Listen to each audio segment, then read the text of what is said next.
নমস্কার বন্ধুরা, আজকে ঝিঙে একটা নিরামিষ দেখাবো, রেসিপিটা দেখাবো।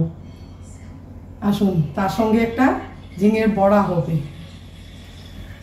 চলুন, এবার সর্ষে আর 4টা কাঁচা লঙ্কা দিয়েছি, আর বাদাম দেবো, এই যে ভেজে ছুলে নিয়েছি। অল্প গোলমরিচ দেব, টমেটো গুটি ফেলে দিয়ে এটা একটু গ্রাইন্ড করে নেব।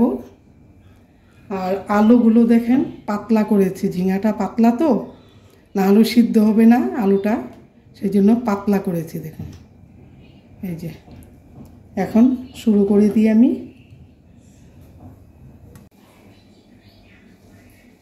এবার শস্যটা আমি গ্রাইন্ড করে নেব। এবার বাদামটা ঢেলে দিলাম, টমেটোর টুকরোগুলো দিয়ে দিলাম। এবার আমি গ্রাইন্ড করে নেব। এবার উনুনটা জ্বালিয়ে নিলাম, কড়াটা বসিয়ে দিই।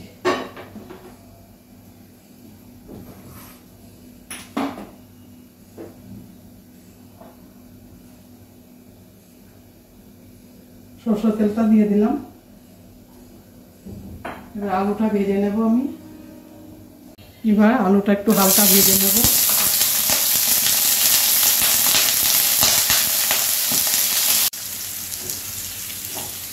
আলুটা হালকা ভাজা হয়ে গেছে, এর থেকে বেশি ভাজবো না।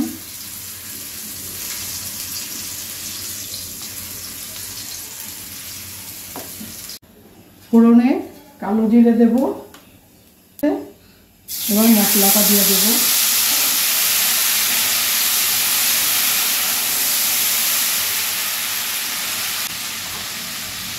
হলুদ দিয়ে দিলাম,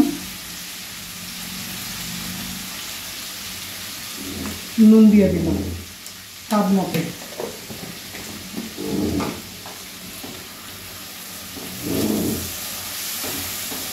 কষানো হয়ে গেছে, এবার ঝিঙেটা দিয়ে দেব।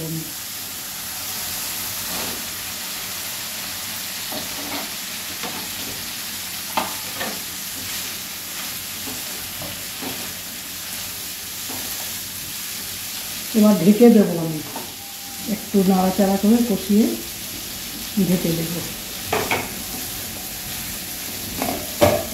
জলটা উঠে যাবে, নরম হয়ে আসবে, ভাজা ভাজা হওয়ার পরে একটু জল দেবে।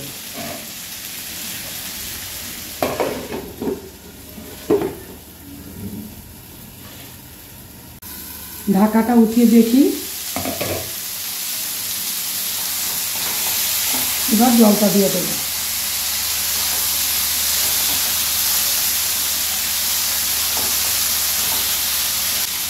এবার আলুটা দিয়ে দিই, তা ভুল হয়ে গেছে, আলুটা দিয়ে তারপর জলটা দেবো।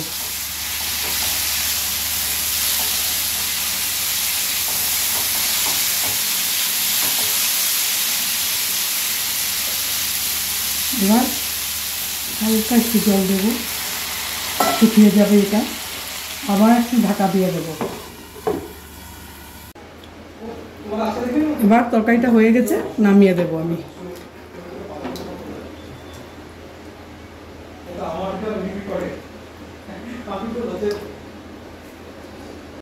ঝিঙেটা এখন বড়া করব।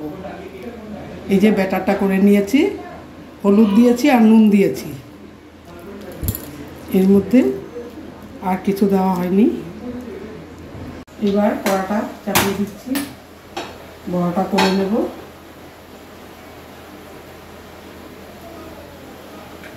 সরষের তেলটা দিয়ে দিলাম, গরম হয়ে গেছে তেলটা। এবার আমি ব্যাটারে চুবিয়ে এটা তেলের মধ্যে ছেড়ে দেব। এরকম করে আমি সবগুলোই ছেড়ে দেবো এইভাবে।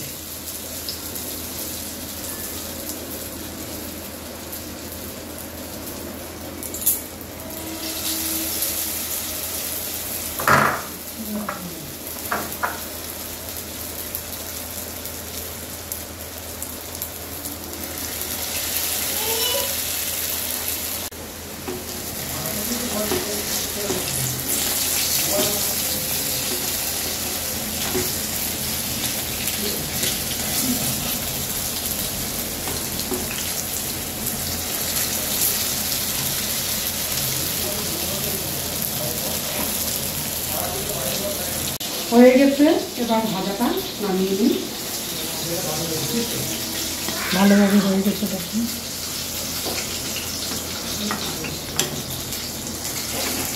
বন্ধুরা, লাইক সাবস্ক্রাইব করতে ভুলবেন না। পাশে দেওয়া বেল আইকনে ক্লিক করে আমাদের সঙ্গে থাকবেন। ধন্যবাদ।